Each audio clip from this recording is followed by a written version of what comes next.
Talking Ohio State football each and every Wednesday night with Brandon Zimmerman, and we check out each position as we head toward fall camp here the first week of August, and we've got the entire conversation available for you both on YouTube if you want to watch the two uglies going at it back and forth here, or if you just want to listen to us, then you check out iTunes or Podbean and look up Mark Rogers TV and check out the Ohio State football reports each and every week.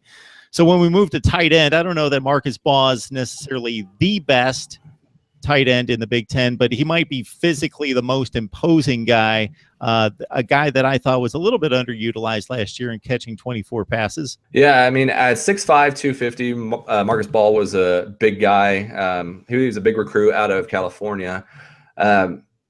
Started last year. The thing with Marcus Baugh was, like, there were times where he would make a play and you would just be in awe of what he did.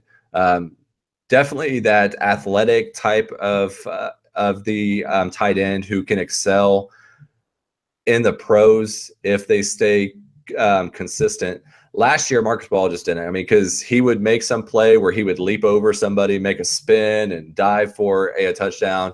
And then the next play, he would drop a wide open pass, So just very inconsistent for him. But as you mentioned, he's fully entrenched as the starter for the Buckeyes. Very underutilized, which you can say for like every Buckeye tight end for the past 10 years. So you look at all the guys that have gone on to the pros, the Hiremans and the Vannettes, and, you just go back even further, and really they don't do too much till they get to the pros. So it's sort of like the wide receivers are nowadays. So there seems to be a trend there. But I think Marcus Baugh is going to have a good year this year. I think bringing in Kevin Wilson will help. He's shown that he can use the tight ends in the past. Last year, Baugh had 24 catches, 269 yards, and 2 touchdowns. So the big thing at tight end that I'm more concerned about with Baugh being entrenched as a starter is how the backups shake out. Buckeyes have recruited very well at tight end here the past couple years. So last year, the backup was A.J. Alexander. He appears to kind of be the backup this year too, but he's got a lot of ahead of him with some true freshmen.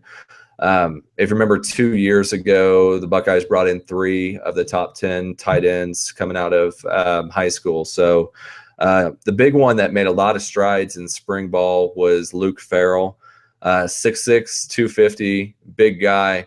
Really impressed the coaching staff, and by the end of spring, he was kind of neck and neck with Alexander.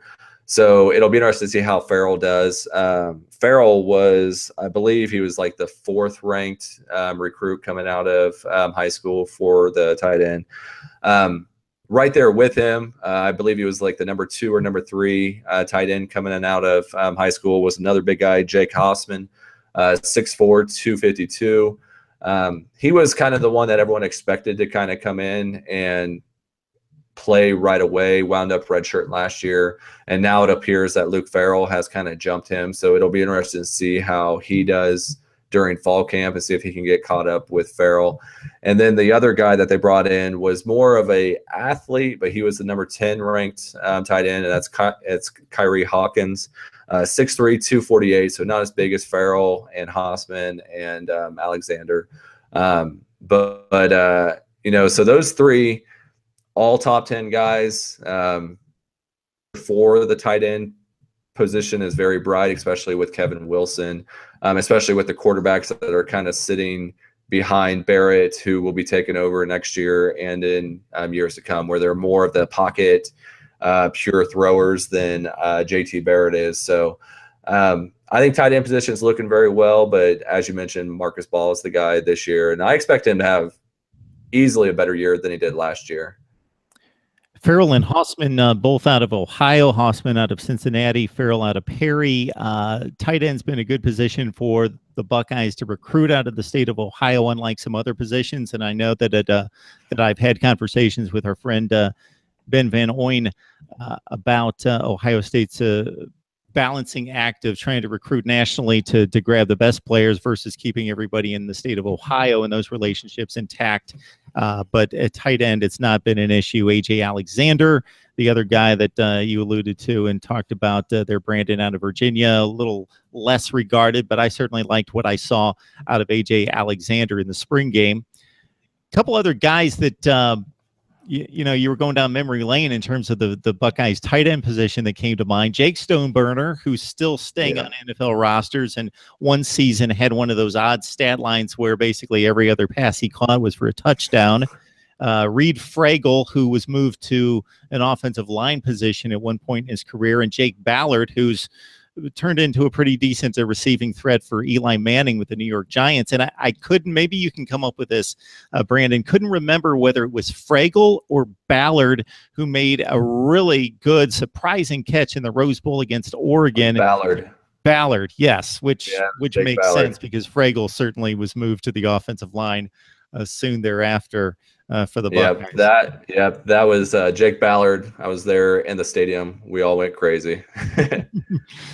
Yes. An awesome catch.